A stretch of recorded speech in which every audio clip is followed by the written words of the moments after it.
Dear students, hello and welcome. This is a new lecture for us. Perhaps one of the most important skills for a manager is communication skills. Communication is something that we utilize every day in our lives. There is nothing without communication, really.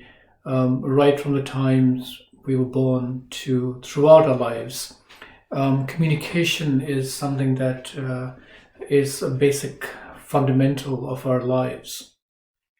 We really do not do almost anything without communicating if we have to do anything which requires working with someone else or interacting with someone else, whether that be our family, our friends, colleagues, and it comes very naturally to us. It is an innate skill.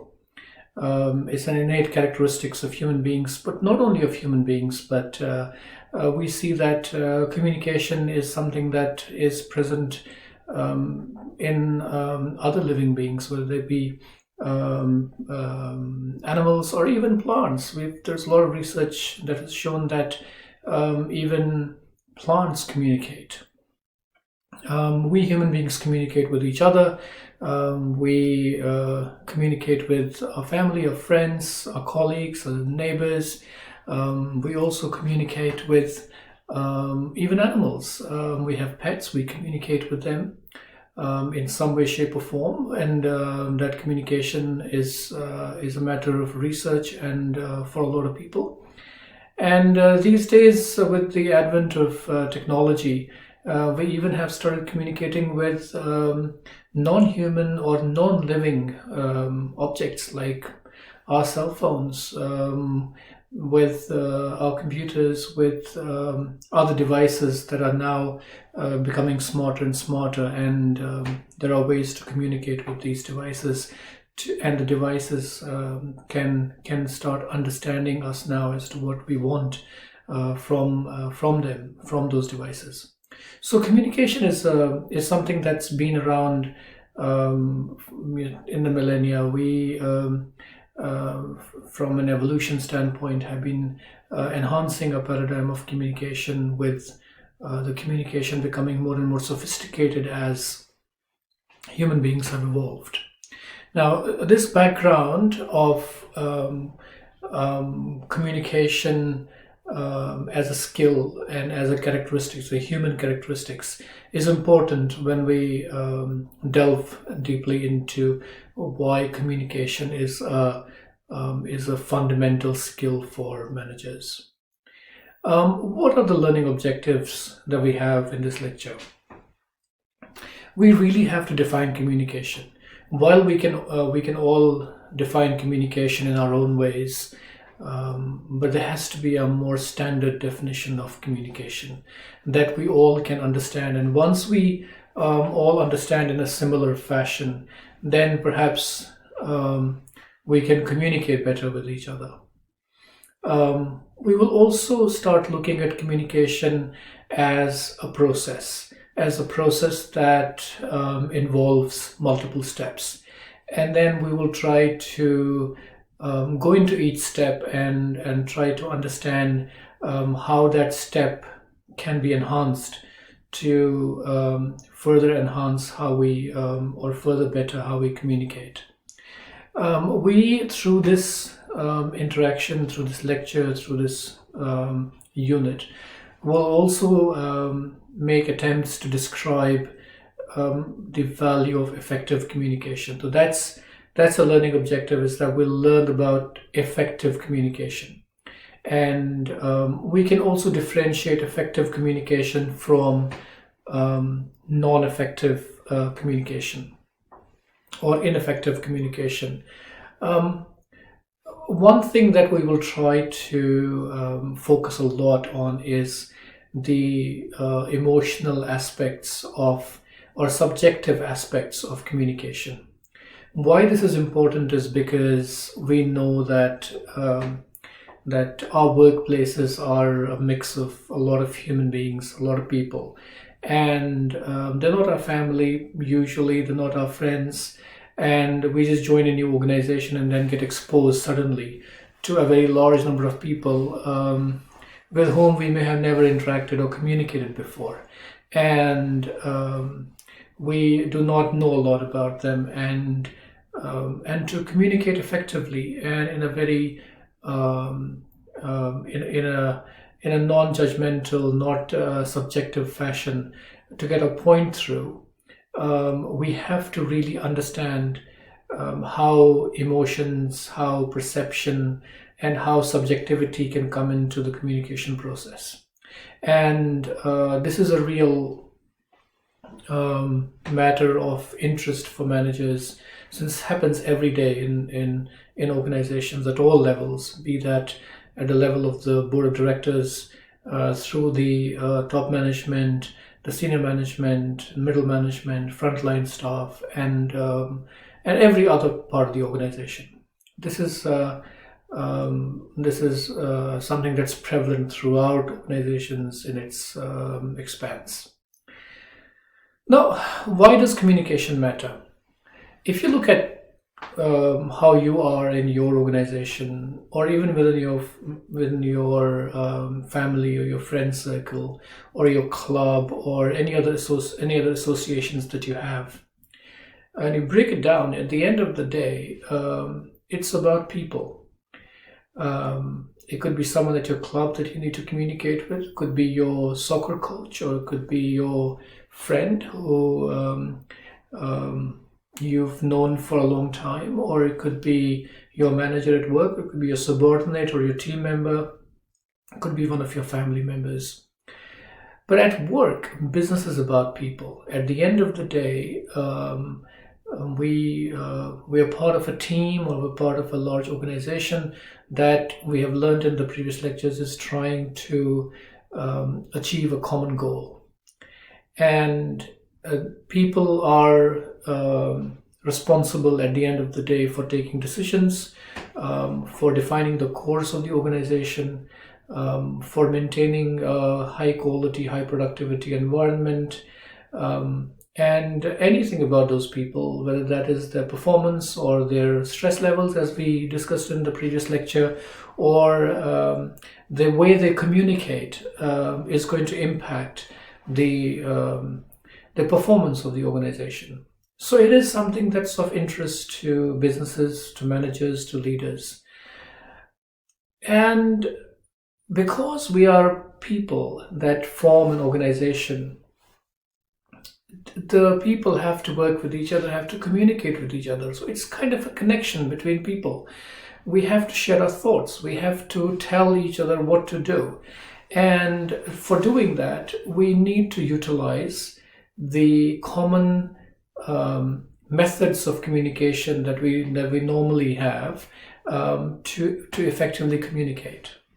Now, this happens all the time, and we keep telling our colleagues or our teams or our managers or subordinates or leaders how a project, for example, a project needs to be completed, or what the agenda of a meeting is, or whether there is a risk to the business, or talking to the client, for example, over the phone, or writing an email to someone outside the company or someone inside the company. So it is the connection between all of these people that we call communication. So let's keep it at that right now, and think of communication as a connection between people. So that's what connects us, is how we communicate and what we communicate with each other. Another thing that needs to be is at the core, is fundamental, is that communication is all about being understood. Whatever we are writing, whatever we are speaking, or whatever we are sending in any way, shape, or form, we are doing that primarily for the reason of being understood. So we're trying to put a point across. We're trying to communicate a thought or a concept or a process or whatever it is. But the idea is that you need to be understood. So we have to keep this at the back of our minds when we start understanding the whole process of communication. And as I said in the first point, is that the whole organization's communication pattern, and whether it's done in the way that it should be or not, will have a significant impact on the business and its performance. So managers and leaders and business owners have it at their strong interest to ensure that the people in the organization are communicating in a way so that it is a high quality, high productivity environment. Now, as I said in my earlier lecture, one of the things that we really want to do in this unit is kind of deconstruct the communication process. Now, whenever we speak or we write something, we write an email, for example, we don't think about this. It doesn't come to us intuitively. We just open an email, draft, write an email, and then send it to someone that we have to send to. We don't think, whether this medium is the best way for sending this information to my receiver. Should I pick up the phone, or should I be calling for a meeting, or is email the best way to do it? So that's one. The second is, am I using the right language? Do I know much about my receiver to ensure that whatever I'm trying to communicate, what I'm trying to be for him or her to understand, is that going to happen? Do we think about what are the barriers to my message not reaching across, or even if it's reaching across, it may not be perceived the way that I wish to, based upon what I think the receiver should perceive it as. We don't intuitively think about these things when we call for a meeting, or we meet someone over lunch, or we're talking to someone casually. We don't really think about deconstructing the communication process. We don't really want to do that on a day-to-day basis because that would slow us down. It'll make us more deliberate. It would make us a little clumsy, and we don't want that as well. But what we want is that we do give it some time to understand this and deconstruct the communication process, and we practice it and we practice it. And we practice it so much that it becomes second nature to us. So that's the idea, is that we, for a certain period of time, whenever we are communicating, whether we're talking to someone or we're writing an email or writing a letter, or we in a video conference, or we're even speaking with someone outside of work, and we do this all the time in our lectures, we try to now deconstruct that process and think about it at the back of our minds. Is this my message? Am I encoding it correctly? What is my medium? Is this the best medium? What is my receiver going to receive when this message comes? And how will the receiver decode my message?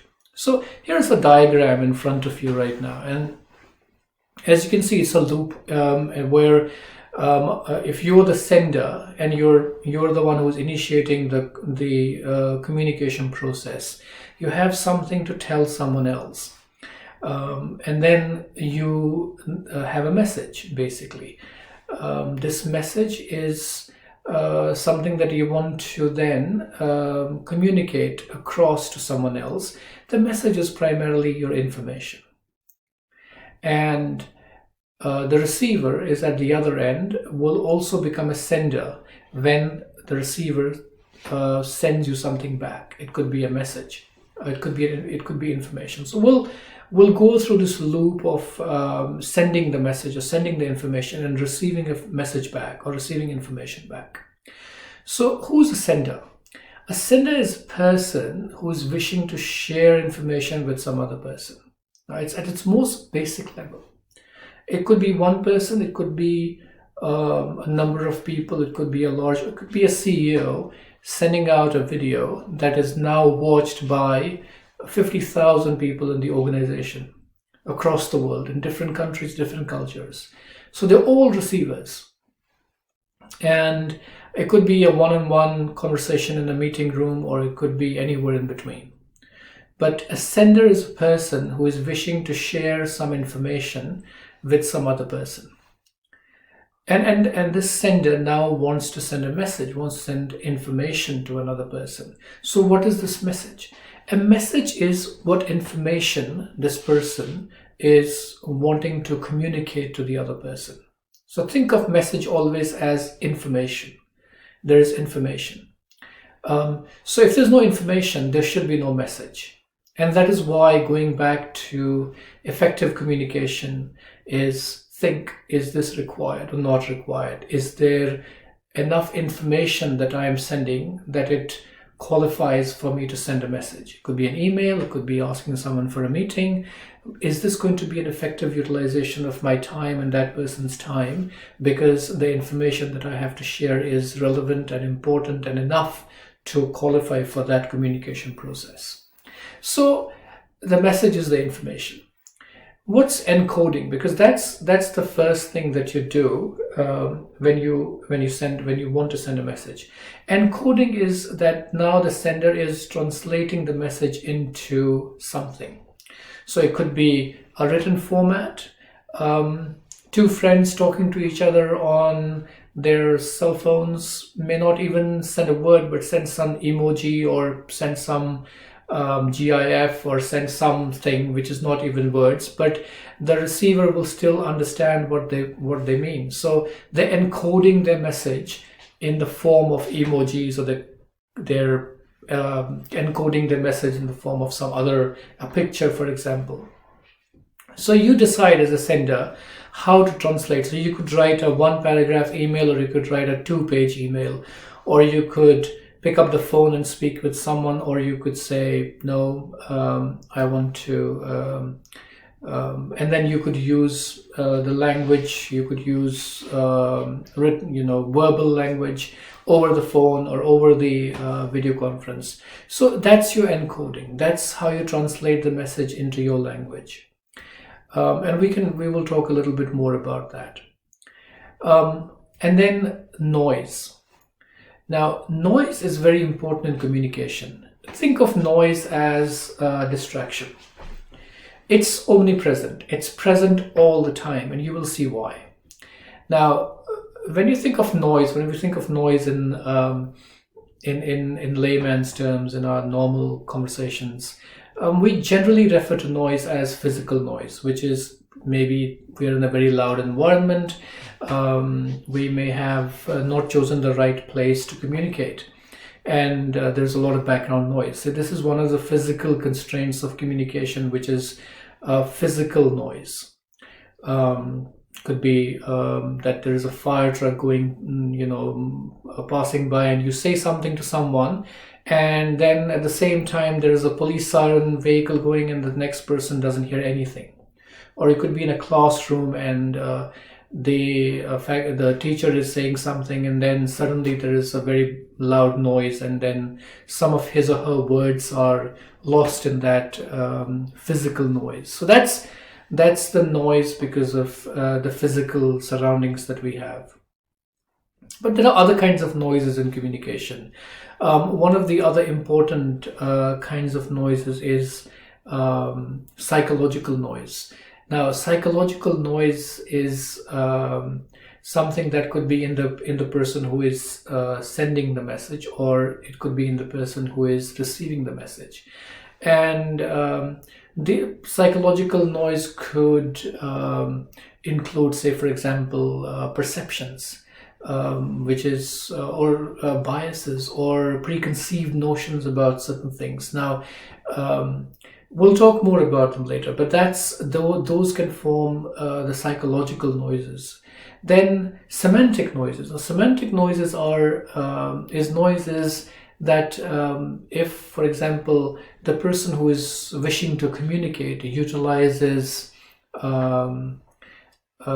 utilizes difficult words or utilizes very strange language that is hard for the receiver to effectively interpret, or the receiver and the sender from two different cultures or two different parts of the world, and what the sender is trying to communicate utilizing the words may not be getting fully communicated to the other person, because for them those words may have different meanings.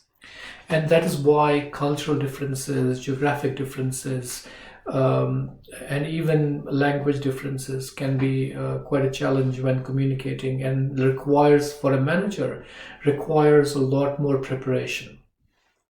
Now, we'll focus a lot on that, because preparation and being ready for communicating is something that is a very deliberate thing to do, and something that managers, especially in large corporations, managers who are working across country lines or cultural lines, and for them to be sensitive to these aspects of communication and challenges for communication are very important.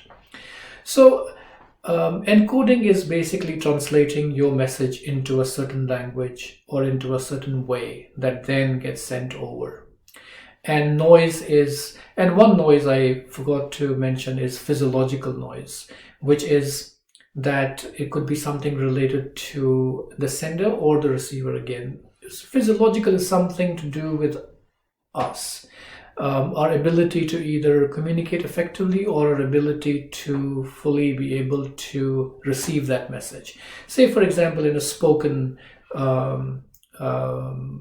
format of communication, if I'm going too fast, or I am not speaking clearly, that's a physiological constraint, that's a physiological noise. On the other hand, if I'm speaking to someone and that person has, for example, a disability, and I'm not aware of it, but they have a disability that they can't really hear properly, then that would be a physiological noise on behalf of the receiver. So physiological noises can also come into play. So there's physical noise, there's psychological noise, there can be semantic noise, and then there's a physiological noise. And as managers who have to communicate critical things in our jobs, with our teams, with our colleagues, with our managers, with our subordinates, we have to understand what is affecting the communication process. What is the noise, and where does the noise exist, so that we can do something about it. We can ensure that this noise does not in any way distort your message that you're wishing to send over to other people. Now, we talked about the sender part of the communication cycle or the process. Now let's talk about receiver. Now, receiver is the person, or it can be a group of people for which the message is intended. So the message is intended for this person or this group. So they have to get some information from this message. And they have to do something with this information. It could be related to something, for example, something needs to change, or it could be for just their awareness, but they have to do something about it. So that's the receiver. So what is the medium? We touched upon medium a little bit in our previous slide. So medium is basically the pathway through which an encoded message is transmitted to a receiver. Now, a medium could be a telephone, or it could be a video conference, or it could be a spoken language, or it could be an email, or it could be sometimes it could be just a body language that you just don't speak, but you utilize your body in a way so that it sends some information across to the other person that you mean something. We do this all the way in our lives, all the time, and we communicate with our bodies. We use body language. So you use your body as a medium to communicate and to send a message. So you're encoding your message in your body language. And we'll see in future slides as to how important body language is. So this is the medium that you use for sending your encoded message to the receiver. So the receiver is receiving the message through this medium. And then the receiver has to decode. Now, decoding process is obviously very critical, because until now, sender has utilized the process of encoding. They have then chosen a media or medium for sending the message, and they know who's the receiver, so everything is going fine. Now, the receiver has to decode the message, which means that I am reading an email now, or I am hearing what you're saying to me, or I am on the phone with you, but I'm not able to see you, but I'm able to hear your voice. I am now concentrating on the voice modulation on the phone. I'm trying to get every word of what you're saying. Or we could be on teleconference and we are able to see each other, and we're also able to speak with each other. And I'm utilizing all of this information to evaluate, to understand, to assess what I need, what information, and what am I trying to understand from this message. So it could be while reading an email. So it's a very critical point where the receiver interprets and tries to make sense of the message. Now, as you can understand, when we communicate in a business environment, we're always communicating for business. We're always communicating to affect something. We wouldn't communicate otherwise. At work, we have a lot of things to do. And when we communicate, we are trying to impact a process. We're trying to impact our work positively. And we believe that by communicating, we're going to make something work. We're going to make something faster, or we're trying to get our work done. So we're trying to impact something through that communication process. Otherwise, we wouldn't spend our time or effort to communicate. That's why the decoding time is very important, is because the real value of the whole communication process now lies on the correct decoding of the message that was sent by the sender. And the quality of the communication process is now dependent on this successful decoding with the right interpretation of the message.